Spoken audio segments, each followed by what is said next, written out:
우리 남쪽에 이렇게 많은 공항이 들었을 리가 없죠.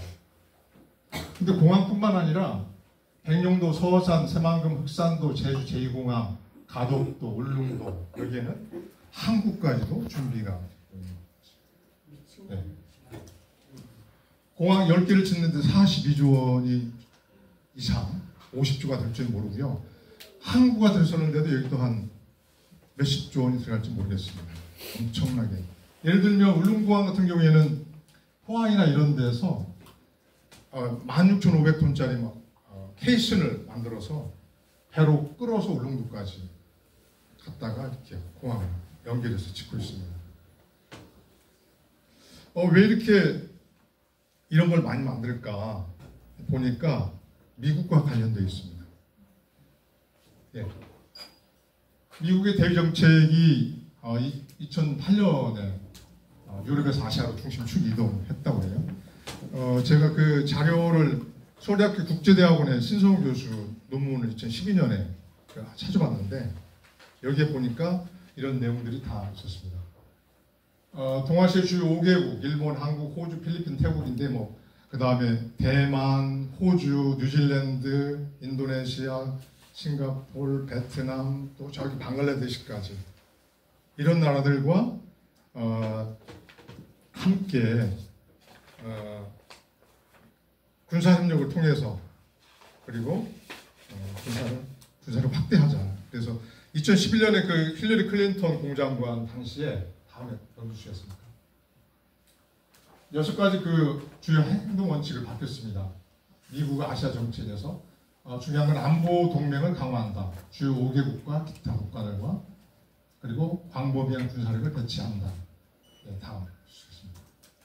이게 이제 격자 동맹, 미일 동맹, 한미 동맹, 미 필리핀 이런 것도 있지만 쿼드라든가 여러분 잘 아시는 쿼드라든가 오커스라든가 이렇게 해서 격자 동맹을 맺는다. 이렇게 이야기해요. 2012년 1월달에 오바마 대통령 국방전략 재검토에서 중국은 지구적 차원에서 미국의 패권을 위협할 수 있는 유일한 국가다. 그래서 결국은 미국은 해군력과 공군력을 강화시키고 인도 태평양 지역 국가들과 함께 군사협력을 강화한다. 그래서 중국과 대응을 해야 된다. 이런 이야기를 해서 계속 우리의 이 한반도가 전쟁 기지가 많이 만들어지고 있다 생각이 듭니다. 다음 주시죠. 이거 2007년부터 2013년까지 군산 제8전투비행단장 제프린 아프린이 군산 당시 군산 문동신 시장한테 보낸 공문입니다. 거기에 보면 새만금 지역에 추가 활주로와 국제공항이 포함되었으면 한다. 그리고 2013년에는 클린턴 하이노드 전투비행단이 바뀌었죠. 군산 서쪽 합당한 곳이라면 거기에 제2활주로와 규청이 계획하는 계획에 공감하는 바이다. 이렇게 인도 태평양 지역에서 미군의 그 어떤 군사기지 확대를 위한 군산기지 확대를 위한 모닥불이 준비됐던 겁니다. 미국은 무엇을 근거로 해서 우리한테 이렇게 이것저것 다 요구하는가? 그건 여러분 잘 아시다시피 53년 10월 1일 날 한미 간에 맺어진 한미 상호 방위조약입니다. 제4조에 보면 상호적 합의에 따라서 미합중국의 육해공군, 이 육군이 좀 빠졌는데 육해공군을 대한민국의 영토 내와 그 부근에 배치하는 권리를 가진다고 했어요. 권리. 미국이 권리가 있는 것이고 우리는 대한민국인을 허야한다. 의무가 주어진 것이죠. 그리고 본조약은 무기한으로 유효하다. 그래서 70년이 넘게 계속 이어지고 있는 세계에서 가장 불평등한 조약인 것이죠. 예, 다음.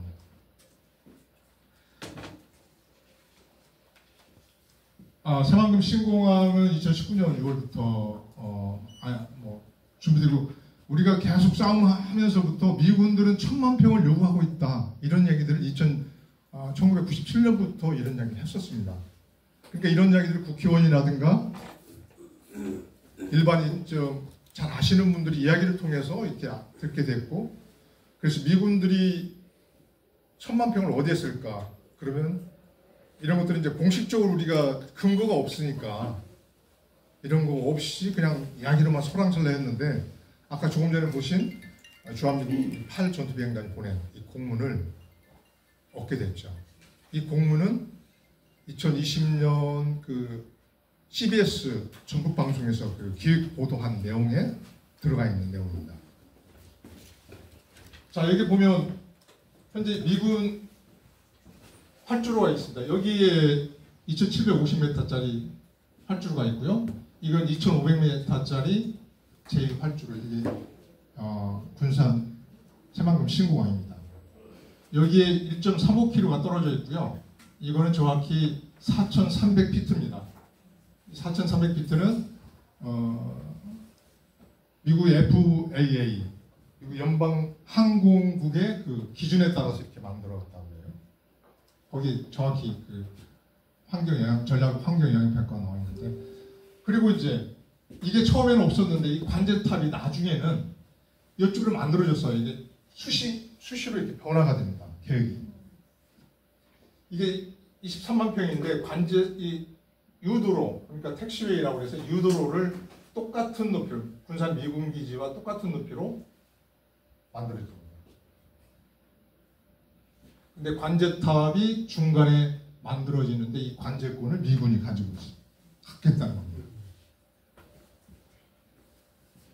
여기는 지금 새만금 제방이 33.9km가 그 바다를 메꿔져 있는 거고요. 이쪽이 남북 도로로 해서 이 도로 옆으로 새만금 신공항이 만들어진다는 겁니다. 사진을 봤을 때 어떻습니까? 여기 바다 쪽이고 여기는 호수입니다. 어때? 색깔이 좀 다르죠? 예, 여기는 다 썩어서 물 색깔이 이렇게 변화가 됐습니다. 현재 물이 들어오고 있는데 1점 그 바다의 수면과 1.5m 낮게 조절하고 있어요.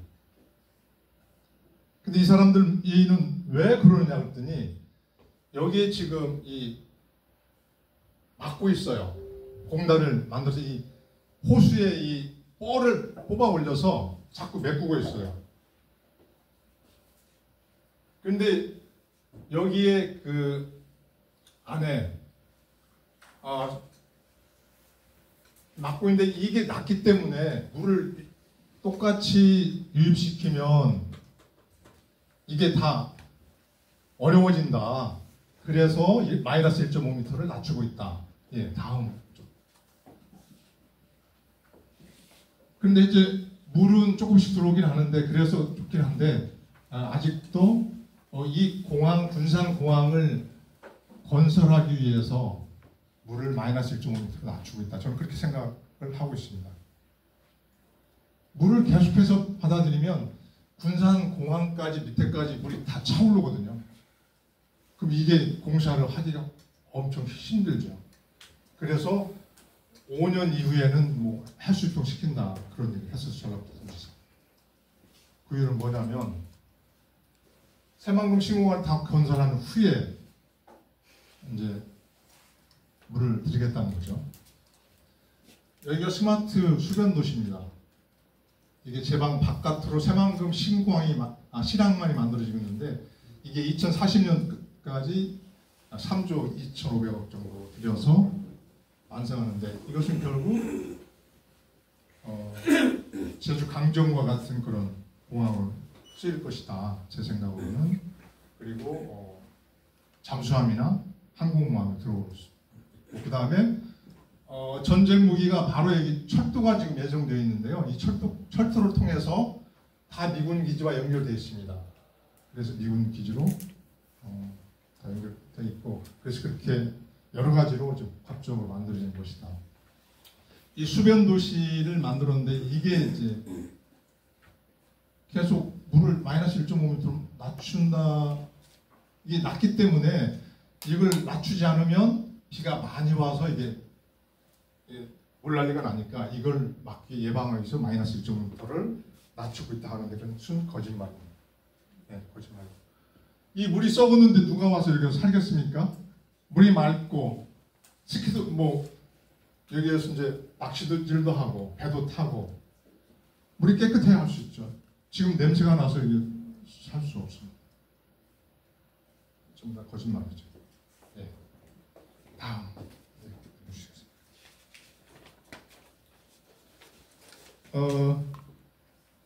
지난 8월 20일 날 그 뉴욕타임즈에서 그 발표된 내용이 있는데요. 미국 핵사용 지침을 개정했다고 합니다. 3월 달에. 여기에 이제 그 이 내용은 뭐냐면 중국과 러시아와 북한과 세 개의 핵 전쟁을 동시적으로 진행하겠다 이런 말입니다. 예, 다음. 이게 누구냐면 BP 나랑이라는 사람인데 이게 국방부의 우주정책보좌관이었답니다. 그런데 8월 1일 날 이 사람이 이제 다시 MIT 대학으로 가면서 교수로 다시 갔는데 8월 1일 날 그 연설을 했는데 뭐라고 했냐면 현재 핵 보유를 미국이 한 1,500기 정도가 실전 배치되어 했는데 러시아는 1,500기가 거의 비슷하다.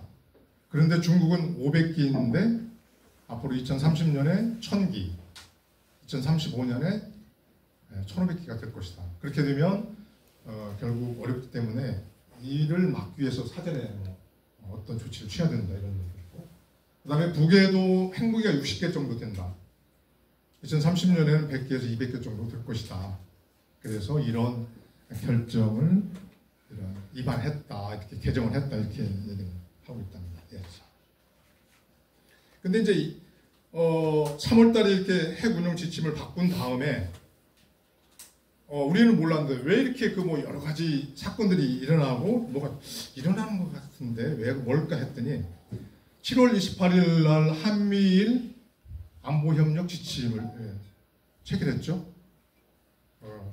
이 동맹과 같은 전쟁 동맹과 같은 건데 이것이 결국은 우리를 옥죄는 그다음에 한미일 상호 방위 조약 같은 것들을 이렇게 준비를 하고 있는 것 같습니다. 그래서 미국보다도 이제 앞으로는 일본이 우리를 지배할 수 있고 동북아시아를 다시 동북아 공영권 일제 시대에 만들었던 그런 일본의 어떤 역할을 하려고 하지 않느냐 그런 생각을 하는 것 같아요. 7월 28일 날 이런 한미 상호 안보협력 각서를 체결했는데 여기에 보면 안보협력 대상 지역이 한반도와 인도 태평양 지역 그 너머라고 해서 결국은 북한과 중국과 러시아와의 그 전쟁을 준비하는 것으로 이렇게 보입니다. 지난 새롭게 그 일본 총리가 된 이시바 총리가 뭐라고 했냐면 아시아판 나토를 창설을 하자 그렇게 주장을 했는데 이것도 사전에 옛날에 2012년부터 준비됐던 거 봅니다. 네, 다음. 이게 누구냐면 제이콥 설리반 이 큰일 났네. 예.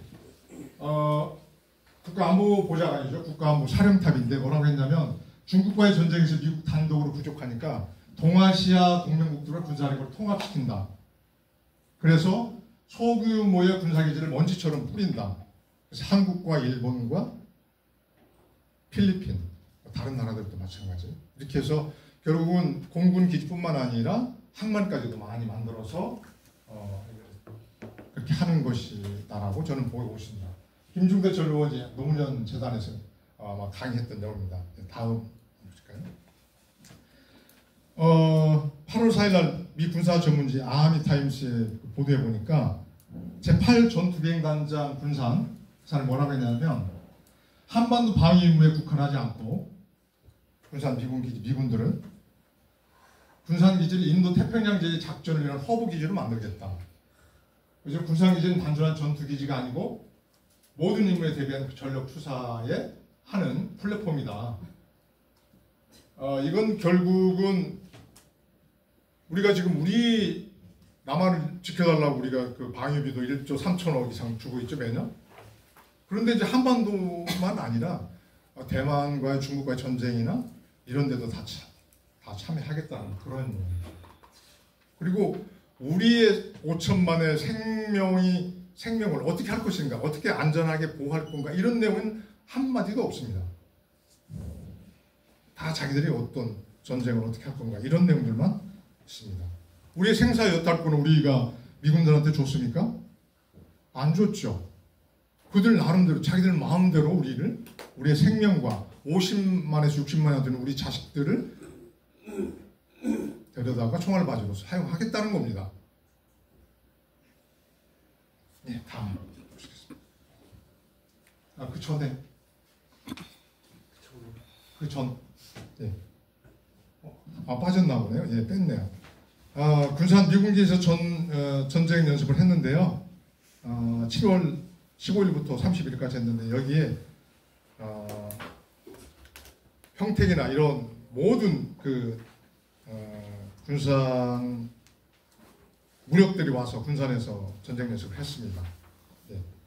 그 다음에요. 지난 9월 25일 날 중국에서 그 태평양으로 ICBM을 발사한 거 잘 아시죠? 예. 그 다음 푸틴 대통령도 같은 날 핵 사용 원칙을 개정을 했습니다. 그러니까 핵 보유국이 아닌데 핵 보유국이 지원을 해서 러시아를 공격하게 되면 바로 그런 핵 보유국, 지원을 한 핵 보유국에 대해서도 미사일을 날리겠다 이렇게 이야기를 했죠. 그 다음, 네. 우리나라 총 부채가 개인 어떤 가정들의 우리 집을 담보로 하는 그런 이런 부채, 그 다음에 국가 부채, 그 다음에 기업의 부채 이렇게 해서 6,114조 원이라고 작년 2023년까지. 근데 이제 그 공기업 부채 500조까지 하면 어마어마한 우리나라의 총 GDP의 300%라고 그래요. 내년 2025년 되면 7,000조 정도가 될 거라고 합니다. 이런데도 우리가 돈이 없어서 R&D 사업에도 올해 4조 6천억이나 맞췄잖아요. 그런데도 40조 원이 넘는 돈, 아니 100조 원이 넘는 이런 돈들을 들여서 쓴다는 거예요. 우리가 언제 망할지도 모르는 상황에서 결국 누구를 위한 이런 공항을 짓고 항만을 짓는 것이냐. 예, 다음. 예, 이게 세월호입니다. 2014년 4월 16일. 세월호, 대한민국 호가 이 세월호처럼 무너뜨리려고 하고 있습니다. 세월호는 이게 이제 우리가 어떤 통일이 되면 세상이 좋아지면 여기에 대한 진실이 밝혀질 것입니다. 이태원 참사도 마찬가지고 아직 우리가 밝힐 수 없으면 이렇게 가만히 있으라고 하는 상황이 지금인 것 같습니다. 우리가 가만히 있을 것인가? 가만히 있어서는 안 되겠죠. 뭔가 우리 조치를 취해야 될 것이고, 아까도 말씀드렸습니다만 문경희님께서 누구를 위한 전쟁이 이런 거냐? 우리는 기업들의 돈벌이를 위해서 우리가 죽어줘야 되고 우리 자식들이 총알바지로 돼야 되느냐? 그런 건 안 된다는 거죠. 그걸 국가가 우리 생명과 재산을 지켜주느냐? 전혀 아니라는 생각입니다. 결국 우리 자신 스스로가 우리의 생명과 재산을 지키고 보호하고 우리가 행동으로 보여야 된다는 것이죠. 그것이 가장 중요하다는 것입니다. 이것은 문정희 신부님이 우리의 활동은 제2의 독립운동이다 이런 말씀을 해주셨습니다. 제2의 동학운동이기도 합니다. 아까도 언뜻 말씀드렸는데 동학운동 1894년 당시와 우리나라가 어쩜 그렇게 닮아 있는지 모릅니다. 여러분도 잘 아시겠습니다. 전 세계적인 격변기죠. 그리고 전쟁기지, 우리나라에 있는 여러 가지 전쟁기지와 이 공항, 항구 이런 것들은 암세부가 생각합니다. 우리를 죽이는, 우리를 압박하는 암세포. 군산기지나 평택이나 강정이나 부산이나 다 그 주민들이 살고 있는 중간에 미군 기지가 있어요. 항구가 있어요. 만약에 상대편에서 어디에다 이걸 전쟁을 막기 위해서 만약에 우리가 군산 미군기지에서 중국을 향해서 쏘는 아까 플랫폼이라고 했잖아요. 예, 전진기지예요. 그러면 바로 쏘겠죠? 미군 정부로 미사일 쏘면? 그럼 우리는 다 피해를 볼 수밖에 없는 상황이죠. 예, 그래서 결국 우리가 정말 반전 평화를 위한 그런 어떤 면역 세포가 되어서 이 암세포를 없애는 일을 우리 스스로 만들어야 되겠다. 그래서 지금은 우리가 전국에 퍼져 있는 점조직이지만 이게 이제 선으로 이어지고 그리고 면으로 이렇게 확산시켜서 전 국민이 대단결해서 전쟁을 몰아내는, 전쟁기지를 몰아내고 미군도 이제는 아메리카로 돌아가라 이런 운동을 확산시켜야 될 때가 아니냐 이런 생각이 들었습니다. 네. 긴 시간 들어주셔서 고맙습니다. 네.